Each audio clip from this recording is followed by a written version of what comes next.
the ceiling Oh, lights. I see, oh, I see. Well, he's All trying right. to figure Oh, these okay. lights out. yeah. Oh, all right, I wasn't paying attention, I guess. So when we show up on here, we'll, Rob, are we TV? should we expect to be come up on these screens here or no? You should be right now, if you're not. We don't have to. Okay. I'm not sure. I do too. I know, I do too. It's like I'm so glad you guys like to look at a yourself. little lipstick. Okay, then we know, keep the camera on that half of the room at all times. Yes. The only time I look at it is just to know that, okay, we're ready to start. All right. Yeah, that's why it has to be there. So we can go ahead anytime now. You can go ahead. All right, let's go ahead. Let's go ahead. Showtime. All right, welcome everybody. It's the library board meeting. It's Thursday, October 12th, 2023. It's 3 o'clock. We're in the New Ulm City Hall Council chambers, and we will call this meeting to order. First thing is the approval of the agenda. I'll take a motion for that. So moved. I have a motion to approve the agenda. Is there a second? I'll second. Any discussion with regard to the agenda? Hearing none, all in favor signify by saying aye. Aye. Opposed, same sign.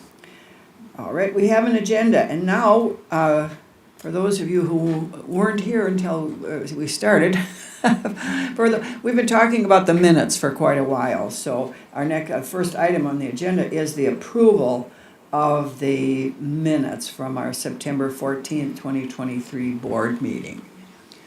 And who wants to talk about that? I had a question regarding how likely is the relocation of the sign that will occur? And if we could get clarification on the comment that there's a 30% chance that it would be incorporated into the building and a 70% chance that they would look at a second site. If we could get clarification for the building, does that mean the Music Hall of Fame or the new building? In other words, the developer of the George's Ballroom site, that's the new building, right? Okay, so anyway, I'll review the recording from last time and bring that clarification to the next meeting. okay, good. Okay, thank you. Okay, so we'll just put that on next month's agenda because it really is an important issue. It's something that's going to come up later. So, all right, we'll move on to the financial report. Actually, there's a second small change. Oh, okay, sorry.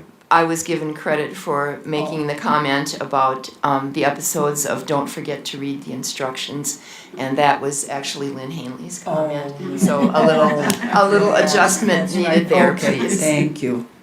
Go, Lynn. We don't need to approve those minutes. We're going to wait to approve the minutes. We'll look at that, and mostly because we do know that the placement of the George's sign is something that it's not unlikely it's going to come up again, and so we should know what we were told. We should be clear about that. So, okay, we'll look at that next month. On to the financial report. We are 75.34% through 2023, and our budget is approximately 66.42% expended.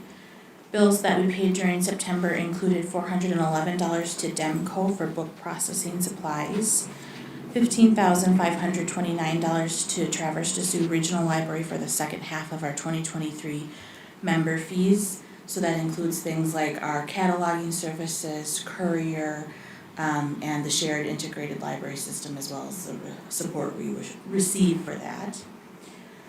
We also paid $149 to Library Ideas for Vox books, which are picture books or easy readers that have an audio component attached to the spine. And so a reader can press play on that audio component and it will read the book aloud through this voice box as they flip the pages themselves. You can also attach headphones to that. Are those battery powered or? Yes, well, they have rechargeable batteries in them. Right. And Oh, they, okay. the, So do you have to, you plug the book in then, or Yes. you, okay. So we received, I think we ordered, I'm forgetting the number of books we ordered, but we got 5 chargers with the number of books we ordered. It's a small collection to start. But they last 100 reads or uses before we have to charge. Can you give us some idea of the titles of those books? Are they children's books or All children's books. all children's books. Mostly for younger readers, picture books and easy readers. okay? Good. Thank you. And that was money from the Kitty Lee Memorial Fund Mhm. that the library board had previously approved for us to spend. Now, did she specify that, or it was just to be used for however we decided? No, I believe we specified it was for Okay. Vox books. At that time, we wanted, I think we asked for Vox books and then the Spanish materials Okay. funding from that same resolution. $51 to the Springfield Advance Press for our annual subscription to that newspaper, and $305 to Verizon for our 8 Wi-Fi hotspots. As I noted at the meeting last month, the travel conferences and school line continues to appear overspent. We've received a number of honorariums and travel grants for continuing education for staff. When we code those, we code them to the line in the budget, and those grants sit in another line, so they even each other out. We're finalizing receipts for the Minnesota Library Association Conference, which was the first week of October. And so next month I'll be able to give you an actual dollar amount once we've settled all of that. And then the printing, advertising, and promo line is overspent due to the hiring ads for the library aide and page positions, and now the youth services aide. But we did budget to increase that line to $1,000 from $500 for 2024.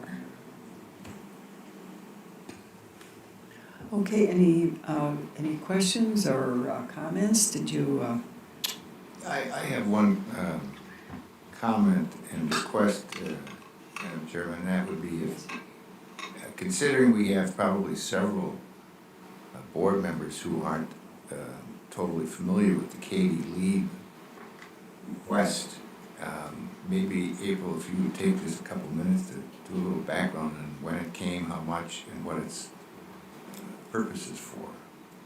Yes, the Kitty Lieb Fund, when Hildegard Kitty Lieb passed away, and I'm probably not gonna be able to give you the exact year, but it was the early 2000s, I believe, maybe 1999 or 2000.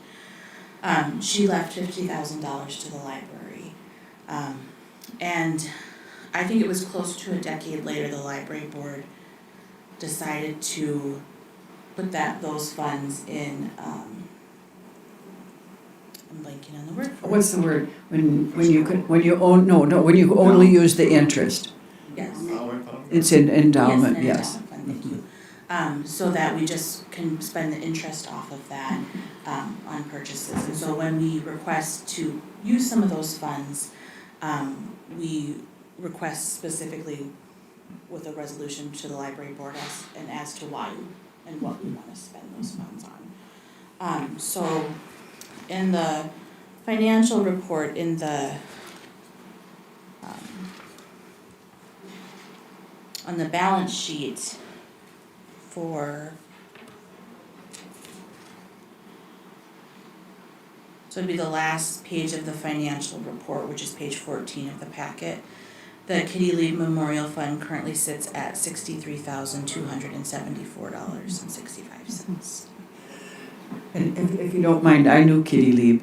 She was a secretary at the Gislason office. She was Sid's secretary, and she was still working into her 70s when I started there in 1981.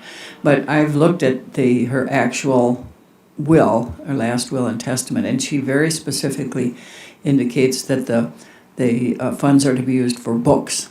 Yes. So, and she was a lovely person. So, anything else? Thank you. Well, thank you, Carl. Anything else? All right, let's go from money to activities. So our Assistant Library Director, Megan Kitterman, attended the Association for Rural and Small Libraries. That was the conference held in Wichita, Kansas, September 19th through 23rd. She attended a lot of sessions she was excited about and has shared some information with staff that will be helpful for us in the library. If you'd like next month, I can certainly ask her to share a little bit about her experience. That would be great. We've continued our partnership with the New Ulm Middle School. Now that the school year has begun, we set up their library cards for the new fifth graders, and they've started ordering books that they're going to use for their Battle of the Books program at the school. And we've started to get requests. So the students and teachers can, with their student and teacher cards, can request materials be delivered to the school. And so we usually go about once a week with those materials, depending on, what's stacked up for them. They can also request that those items be sent to the public library for pickup too, if they would prefer that. So is that part of like the drop-down menu when you reserve books, they can signify that it gets sent to the school, or is it just a default for them? I think it's just the default for the students, and then they can change that. I believe that we pulled the middle school from the menu for the rest of our patrons because we didn't want Right. people to send People their sending. items to the school by mistake. Okay. We partnered with One New Ulm to host a human library event. That was September 16th. So we had volunteers who were our human books on topics like addiction,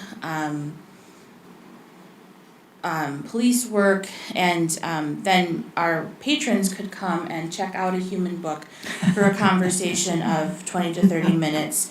The program lasted 4 hours, and we had 35 people who came to read the human books. And we had a lot of positive feedback, and a lot of our attendees hope that we'll hold it again in some fashion. I would just interject that I participated and it was a really, really good experience.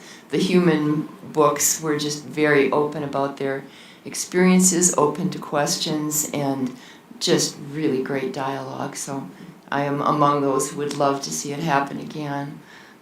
How do you sign up to be a human book?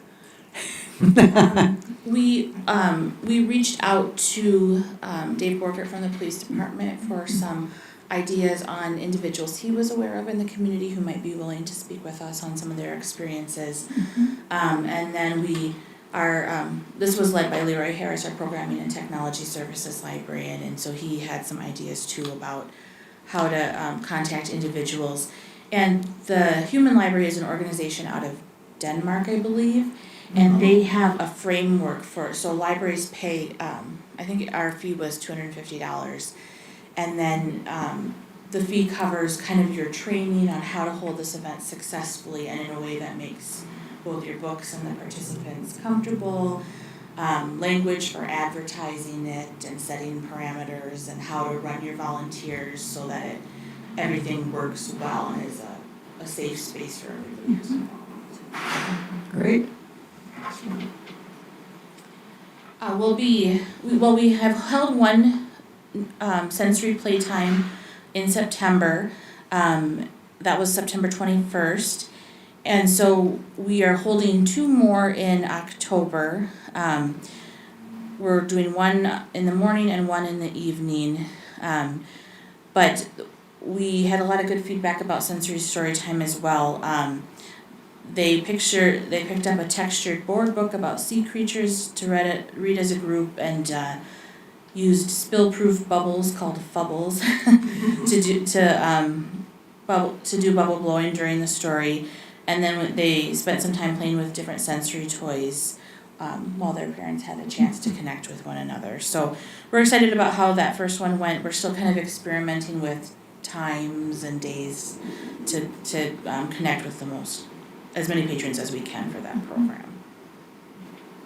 The carpet on our nonfiction floor was replaced on September 25th through 28th. We're really pleased with how the carpet looks. It turned out really nice. This was the last phase in our 5-year replacement plan, so we're excited to have this project complete. I did want to note that we had to call for elevator repair twice during the work for that elevator because it was both times when they had their equipment in the elevator, so we think it was too heavy for the rating on that elevator. So I reached out to our contact at Hiller, the company we went with this time, to see if they would be willing to cover the cost of the repairs to the elevator. That was over $1,000 for the 2 calls. So I haven't heard back yet on that, but bring that information next month. Yeah. Otherwise, went well, and it does look really nice. And then we had water in our basement storage room, in the storage area underneath the children's, in that building, the older building. And then it was also in the bathrooms on the north side of the meeting room. And so we think it came up through the drains after that, we had that really heavy rain where it came down super fast. So I'm working with our maintenance technician and then the city's building official to see if we can figure out a way to mitigate that in the future. We've had water in the storage room before. The bathrooms is a new thing. We're trying to figure out exactly why it happened and how we can prevent it. But that when we have water down there, it is usually after those hard, fast rains. It's not a day-to-day, like, we wouldn't have an issue today. Was there any damage? No, we have access to a water vacuum, so our maintenance technician was able to get the water up that way. We did have a box of donated books that we had to throw out because they got wet, but nothing of the library's property or anything like that. So like no carpet down there or anything that got saturated, it's all kind of either tile floor or. And we have, because we know that water can come in there, we have most of the stuff up on pallets. So all of our attic stock of our carpet is on pallets. Okay. And most of the book sale books where we just had an influx of donations and some were on the floor at that point. And then Gog Sheet Metal is working this week to install two units in the Minnesota Music Hall of Fame. The cost of this work will come from the city's 290 fund, but just to be aware that the work is happening at the library. Okay, any questions, comments, things you want to lift up? And 2 units of what? yeah, 2 units of I'm what? sorry, HVAC units. Oh, okay. Hey, that's exciting. Okay, we'll move on to the programming for October. We are partnering with the Friends of the St. Paul Public Library, they're acting as the Minnesota Center for the Book to present an author event called the Moving Word Series, which is a tour of the Minnesota Book Award winners and finalists across Minnesota. So we'll have authors Antonia Angris, Daniel Bernstrom, and Will McGrath come together for readings and discussion on Friday, October 13th at 3 p.m., so that's tomorrow. And then this Saturday, the 14th at 10:30 a.m., WCCO meteorologist Mike Lynch will be here in New Ulm to watch the solar eclipse. We were hoping to have that out at Highland Park off of North 5th, but it looks like it's going to be cloudy. So at this point, the plan is to have the presentation in the meeting room at the library. And if the clouds lift enough for us to view part of the eclipse, we'll just go do that from the library's parking lot. I might mention that the Minneapolis Tribune highlighted the New Ulm Public Library as a place to watch the eclipse. Oh. Yeah, so, yes, we might have people coming in, you know. We had received months back now from the StarNet Center glasses for watching the eclipse safely. So we'll use some for this presentation if we get to view the eclipse. And then there's another eclipse in April, so we'll have reserve sunglasses for that event too. Yes. And then as I mentioned, sensory playtime will be Thursday, October 19th at 10 a.m. or Tuesday, October 24th at 6 p.m. Both in the children's room. We'll have stories, songs, and sensory play. And the program is intended for children and their caregivers. We do require registration, which can be done at our website, www.newulmlibrary.org, or by calling 507-359-8331. And then Minnesota author and New Ulm native Julie Jo Larson will be at the library on Friday, October 20th at 3 p.m. to discuss her new book, 100 Things to Do in Minnesota Before You Die. Deadline. Literally. And then we're excited to have a polymer clay artist, Angie May Emerson on Wednesday, October 25th at 6:30 p.m. in the meeting room. This program is open to kids 6 through 12 years old. If anyone registers who's under the age of 8, they should be accompanied by an adult. And registration is required via our website or by calling the library. Okay, good. Any questions, comments, things you wanna? Excuse me, and Chair, April, the two authors' presentations, I note are both on a Friday and on at 3 p.m. And in the past, it seems to me that those would occasionally be during the week, maybe at 6:30 or 7 p.m. Has there been some new thinking about drawing attendance better at that time of day, or is it just scheduling these folks at a more convenient time for them? I haven't been involved in the scheduling of these two particular authors. We have, one person who's doing the bulk of our adult programming, so it kind of has to work with our presenter schedules as well as his schedule. So it's likely related to schedules mostly. I know he's been trying a few different things with scheduling and how programs are structured to try and gain more attendance too, so it might be kind of feeling out that Friday PM. Okay, anything else? Otherwise, we'll move on to the report from the Strategic Planning Committee. So our strategic planning committee met this Monday, the 9th, and we've been working on drafting our goals and objectives. So in your packet, you have 3 goals that we've drafted, as well as objectives that would go under each goal. So the goals are kind of those high-level things that the library wants to accomplish, kind of in the lofty things. And the objectives kind of give us the path for how we might accomplish that. And then under each of these objectives, we'll have our activities. So that will be, kind of the really tangible things, that the steps we take to meet these objectives and goals. So if you'd like, I can certainly read through. I think for those of you who, I was absent. No, that's okay, but I've missed a couple too, but we really have, it's just surprising how hard it is to really clearly and accurately state what you want to accomplish. And so I think what we're looking for from the board is not, don't use this word or that word, because we're still working on that. But try to look at each one of these goals and say, well, does this generally make sense? Because we'll be fluffing and polishing. Yeah, the broader language. for us because we get too intricate and you get lost in the In the weeds. yeah. And I'll do a little shout out. We have a community member, and a woman who comes in her wheelchair from the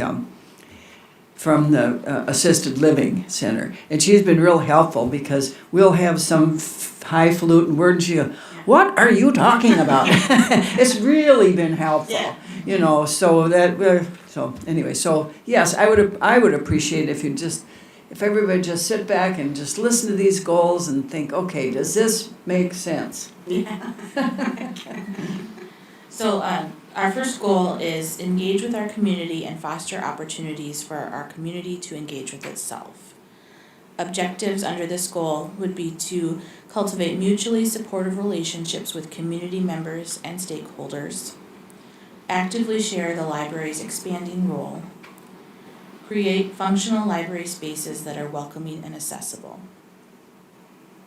Under Goal 2, which is Ignite Curiosity, Enlightenment, and Growth, our objectives are create opportunities for everyone to build the necessary skills to engage with our modern world, cultivate our community's trust that we serve everyone, and provide collections that our community wants and uses.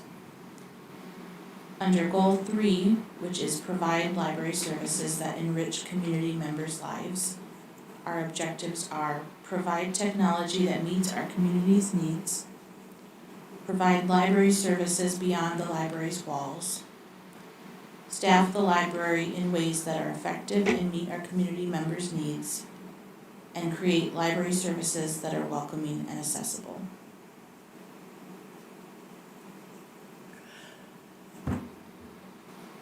The hardest one has been goal number 1. And April, why don't you share what you did?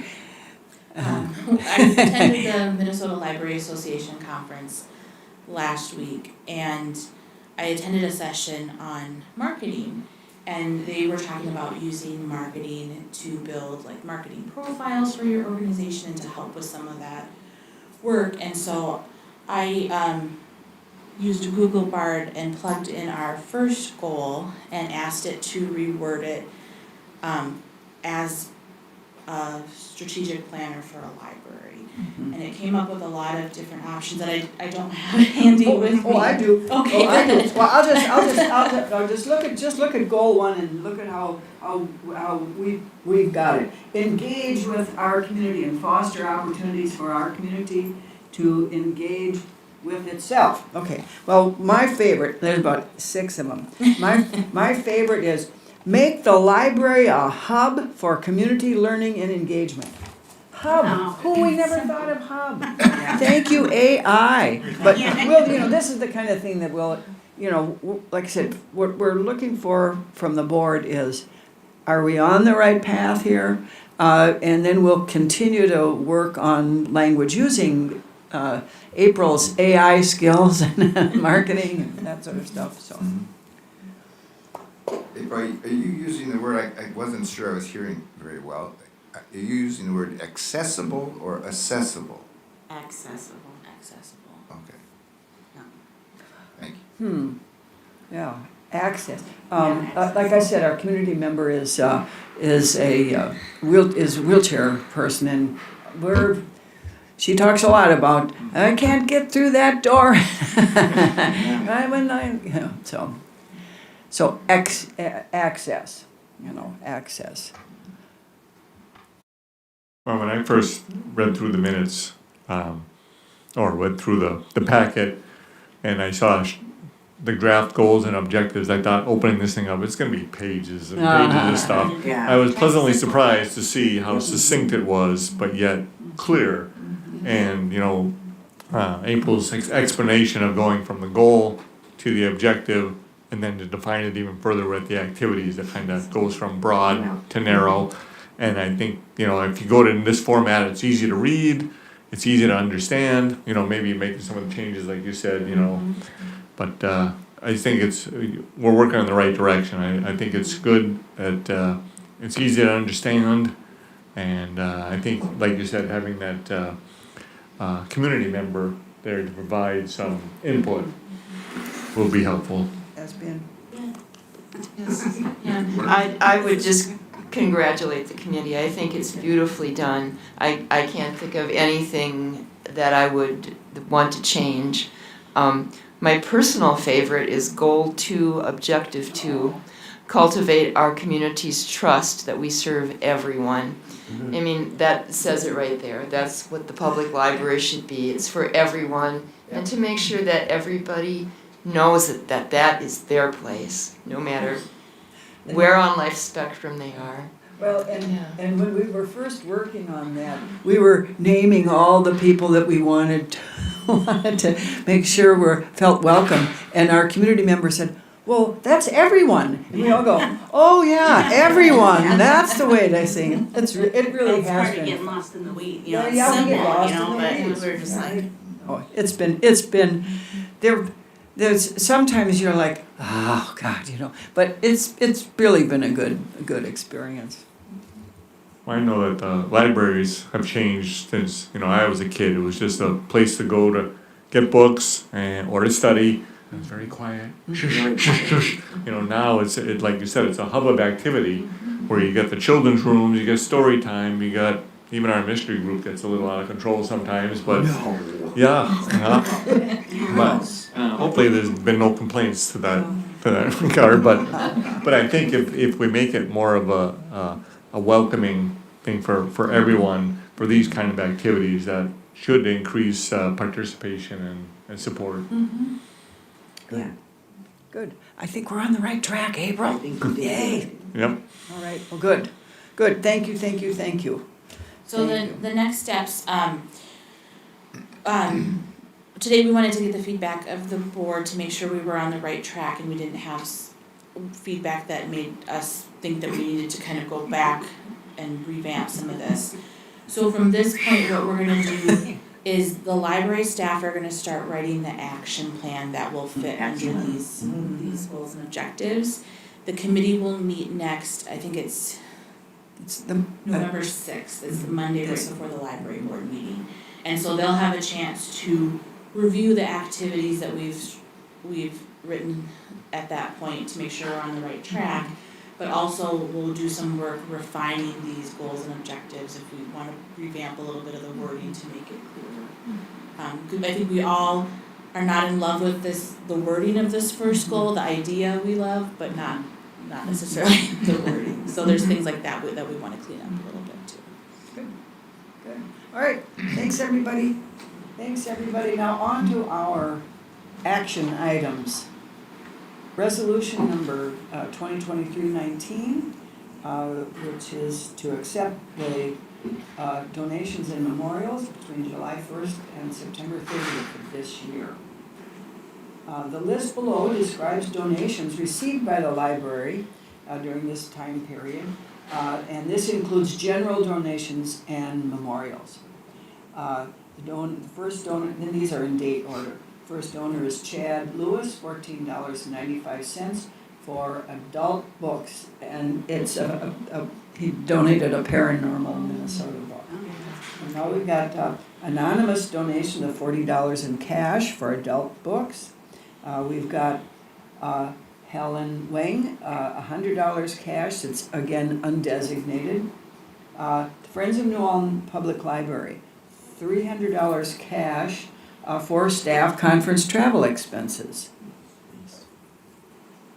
Friends of the Library again, $1,000 cash for large print books.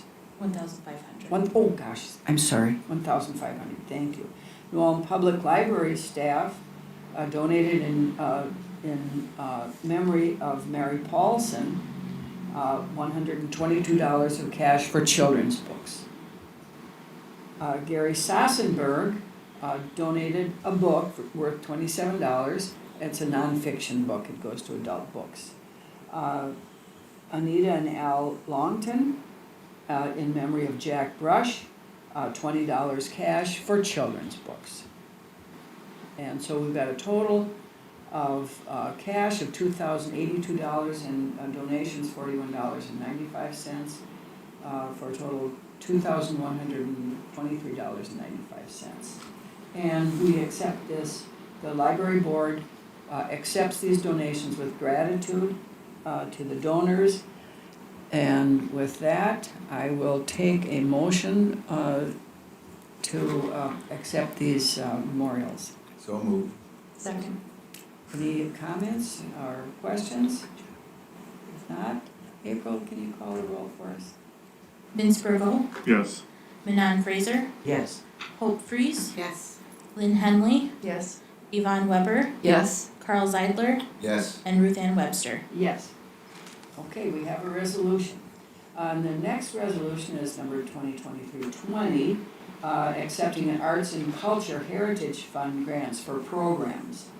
The Traverse de Sioux Regional Library awarded New Ulm Public Library with 2 Arts and Cultural Heritage Fund grants in the amounts of $2,500 for 2 performances by band Gangstagrass and $1,588 for 3 presentations by author Dean Klinkenberg.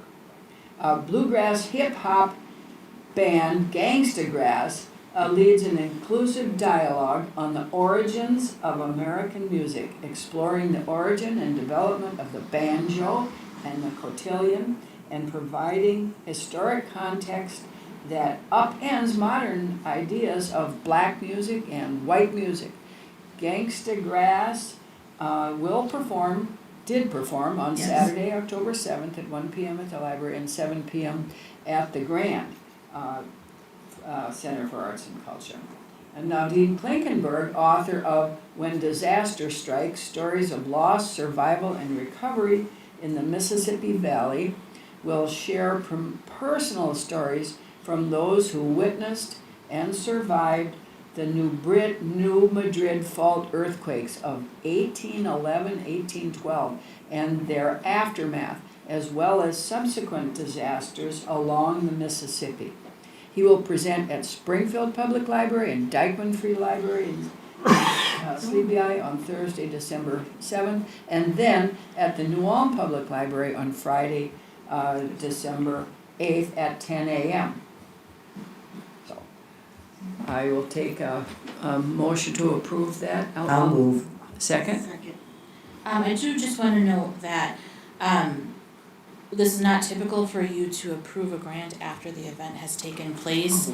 We had a little bit of, confusion in our timing as to when the TDS board would get the grant versus our library board, and so that's not how we prefer to do it and plan to do it in the future.